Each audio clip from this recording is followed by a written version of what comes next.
April 9th, 2022. Hope everybody's well. It's actually trying to snow today here in Ohio. It's about 32 degrees, so it was raining, and now it's trying to snow. So early April here.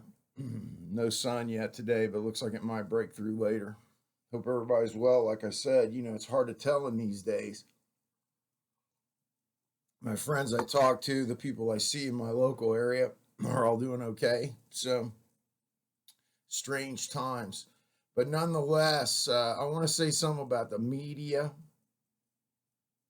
the problems we're having with media, the fact that, in the U.S., the media is corrupt overall, except for maybe a couple news outlets, which you can question at any time. Even so, corrupt how? Well, they engage in yelling fire in a crowded theater, inducing panic, striking fear in the public, things that used to be illegal.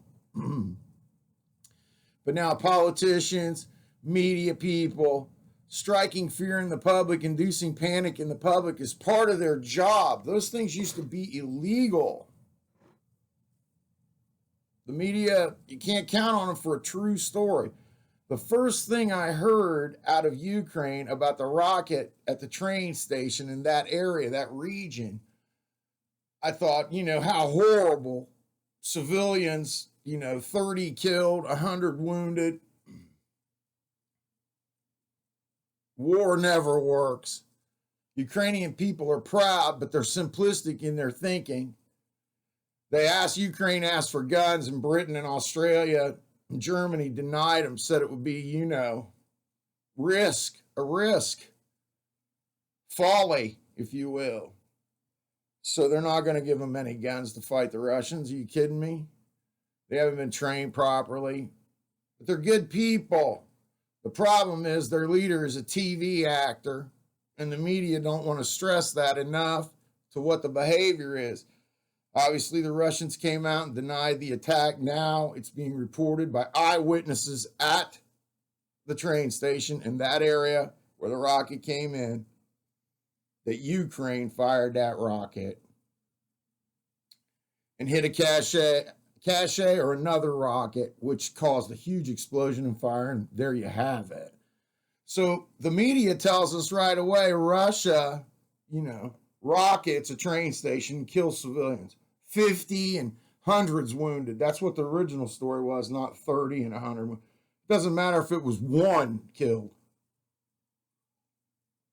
What is it? So we can't trust the media. We couldn't trust the media in the elections. You all know these things.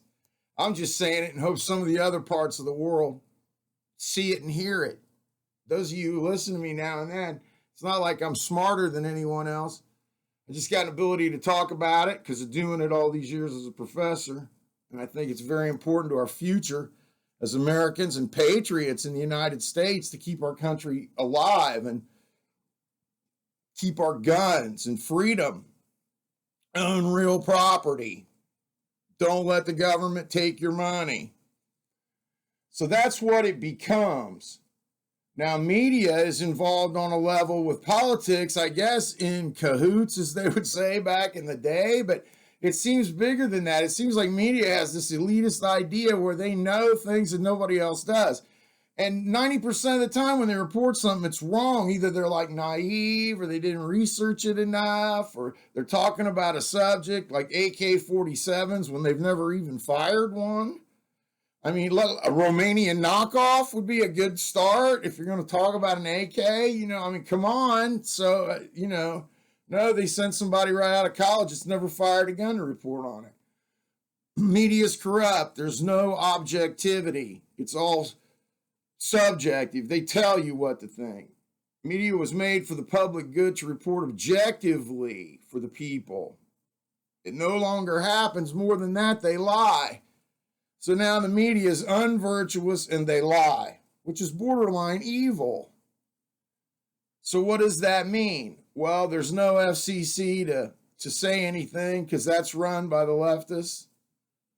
And morality is sort of gone because of it. So people are just ignoring the media. The problem becomes after the last election, we're never going to be able to trust anything the media says again. Not until there be some drastic reform. And that would mean government intervention in the media. And that infringes on freedom of the press. So the only real way to beat them at it would be to start your own news service, which I've been saying for 30 years. In a way, when I started World One, Professor James Perry, that's what I had in mind. I was going to show reruns of Andy Griffith in the middle of the night. Anyway, I hope you all have a good day. Happy Saturday. Take care now. Peace, y'all.